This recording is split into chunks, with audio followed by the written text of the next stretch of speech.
Viden for mig er noget, der er meget, meget vigtigt, og som når jeg først går i krig med et emne, så bliver det bare ved og ved og ved. Jeg er i gang med at læse en masse New York lige i øjeblikket, og det betyder, når der er noget, der interesserer mig, og så vil jeg gerne kunne samle alle brikkerne.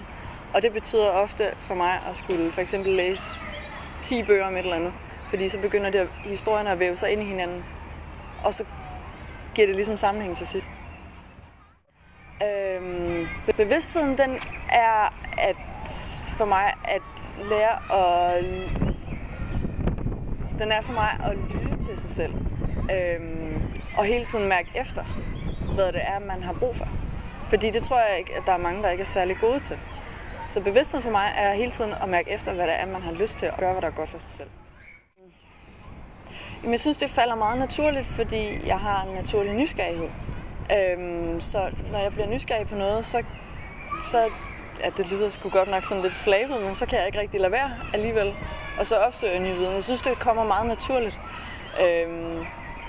Det er ikke noget, jeg behøver at træffe et bevidst valg om meget på.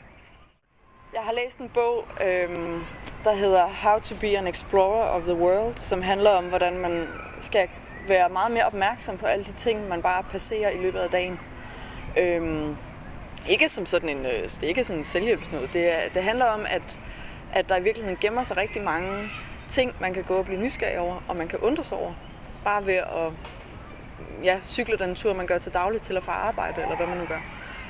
Og så i det hele taget bare være meget mere opmærksom på, hvem man har omkring sig, og hvad man har omkring sig. Så kommer det hele af sig selv, tror jeg.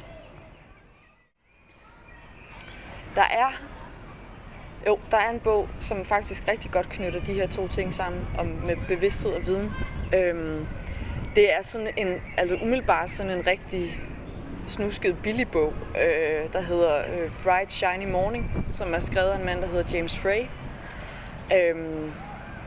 Og ikke fordi det skal blive sådan noget socialporno, men han er tidligere stofmisbruger og hjemløs. Og så er han fra Los Angeles-området, og så er han selv gået rundt derude i mange år og været hjemløs og stofmisbruger. Og nu har han skrevet en bog om, hvordan det er at være i LA, hvor vi følger 4 karakterer.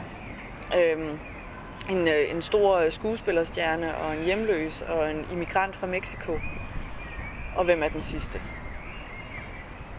Er det i virkeligheden den hjemløse stofmisbruger? Ja. Deres 4 parallelforløb kører som en fiktiv historie, iblandet fakta omkring Los Angeles. Meget detaljeret, meget nøje fakta, som ligesom bliver en del af historien. Selvom der er utrolig mange facetter, så hænger det hele sammen som et indtryk af, hvordan den by er.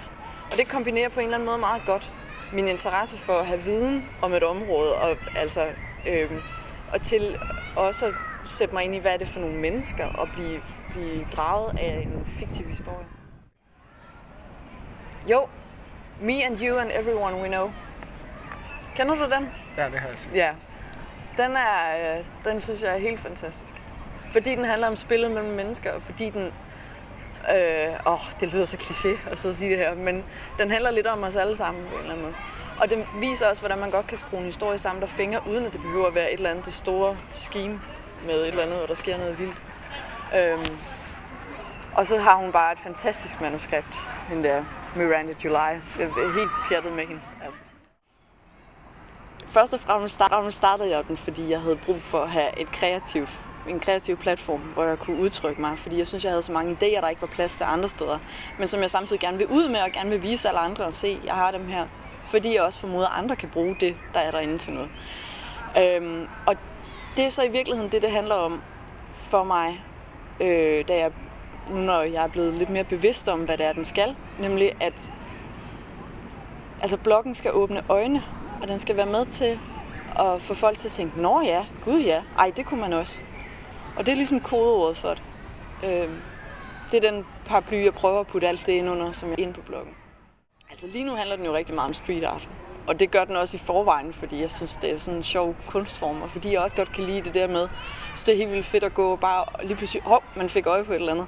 Og det synes jeg, der er fedt, der er nogen, der har tænkt, hvis jeg nu sætter noget op her, så kunne det være, at dem, der kommer forbi, får et smil på læben. Altså, så det synes jeg, det kan jeg helt vildt godt lide. Men den handler om alt muligt mærkeligt. Alle mulige mærkelige registreringer. Alt lige fra noget, jeg hører nogen sige i bussen, til en eller anden perleblad, jeg har lavet. Til nogle billeder, jeg har taget. Altså i virkeligheden skal det være sådan et frirum for mig selv, men også en opfordring til andre om at slippe deres kreativitet løs.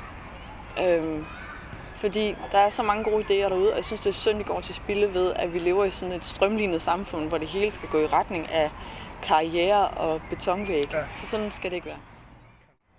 Hvad er det med kiwi? Ja. Jamen, det hænger jo som en barndomstraume for mig.